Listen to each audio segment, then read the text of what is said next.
欢迎收看老挝新闻。今天是2026年7月6日星期一，佛历8月下初七，万象晴转小雨，24到29摄氏度。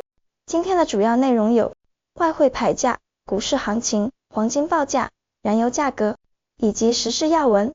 首先来关注外汇。根据老挝外贸银行最新公布的今日外汇价格，美元的银行买入价为22,422基普，较上一个交易日下跌16基普，跌幅 0.07%。泰铢的银行买入价为 674.51 基普，较上一个交易日上涨 0.35 基普，涨幅 0.05%。人民币的银行买入价为 3,303 基普，较上一个交易日上涨5基普，涨幅 0.15%。再来关注股市行情。上周五，老挝证券交易所大盘表现强劲，呈现高开高走的单边上扬态势。综合指数早盘以 1326.18 点高开，随后一路上攻，盘中最高触及 1356.42 点，最终收于 1339.48 点，大幅上涨 40.73 点，涨幅达 3.14%。上周五市场交投十分活跃，总成交量达到177万4800股，总成交额为12亿7089万0500基普。从个股交易情况来看，上周五市场呈现多头排列，主要权重股的发力是推动大盘大涨的主因，银行及电力板块领涨，联合发展银行表现抢眼，收盘价大涨550基普，报6150基普，成交18300股。老挝电力微涨20基普，收报2420基普，成交81700股。浦西开发上涨40基普，收报1090基普。万象中心上周五逆势微跌10基普，收报1090基普。其余个股平盘报收，外贸银行成交15万9200股，中老证券成交140万8000股。总体来看，上周五老挝股市在权重板块的拉动下交投两旺，综合指数强势站稳1330点上方，市场多头气氛浓厚。接着关注黄金价格。根据老挝黄金银行最新公布的价格，重量为1铢的黄金金条，每根售价是4771万2000基普，较上一次报价下跌10万2000基普，跌幅 0.21%。然后关注今天的万象油价。今天万象市各加油站执行7月1日老挝工贸部公布的燃油价格，柴油每升24820基普，普通汽油每升30040基普。接下来一起关注时事要闻。一、老挝与缅甸持续巩固双边合作关系。应老挝国家主席通伦西苏里邀请，缅甸总统敏昂莱于7月3日至5日对老挝进行国事访问，并举行会谈。通伦西苏里祝贺敏昂莱当选总统，双方一致同意继续深化国防安全、经贸、教育等多领域合作，并就东盟、联合国及蓝莓合作等多边框架下的协作达成共识。会谈后，两国领导人共同见证了旅游合作备忘录以及万象市与内比都缔结友好城市备忘录的交换。敏昂莱还邀请通伦西苏里适时访缅。二、万象市法院宣判4起重大腐败案17人获刑。万象市人民法院办公室主任林达蒙西达鹏通报，法院于7月1日对4起涉嫌高级官员与商人的重大贪腐案作出宣判。涉案的17名被告中，有多人被判处无期徒刑。前外交部官员苏坤坎·格马诺被判无期徒刑，并退赔650万泰铢。国家检察署前厅长西通苏利亚旺、央行前厅长奥彭香迪被判无期徒刑。农业促进银行职员万苏司马贡、本诺彭兆伦被判无期徒刑。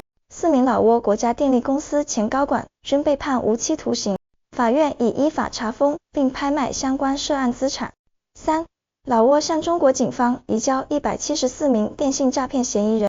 7月4日，公安部治安总局外国人管理警察局联合老中警务合作中心，通过摩丁国际口岸，向中国警方移交了174名电信诈骗嫌疑人及大量作案工具。这些嫌疑人涉嫌未从指定口岸出入境、非法居留、非法就业及从事电信网络诈骗犯罪。这批人员由老挝多地公安部门联合抓获。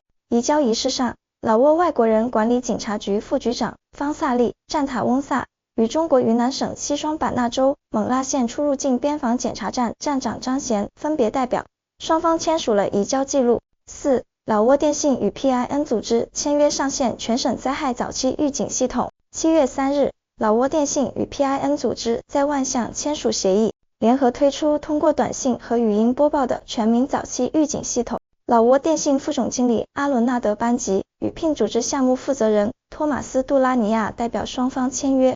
技术与通信部办公室主任普瓦塞格苏万、气象水文厅厅长维拉萨君达拉及老挝电信总经理苏彭占塔维塞等出席见证。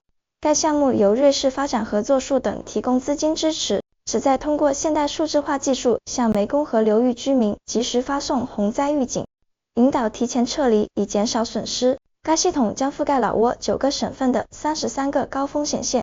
5. 万象警方在三江市场捣毁赌博及诈骗窝点。万象市公安局通报，警方于7月3日晚突袭了西扩达邦县三江市场某酒店的3个窝点，行动共抓获28名中国籍嫌疑人，其中27人无护照。现场缴获大量手机、电脑和赌博筹码。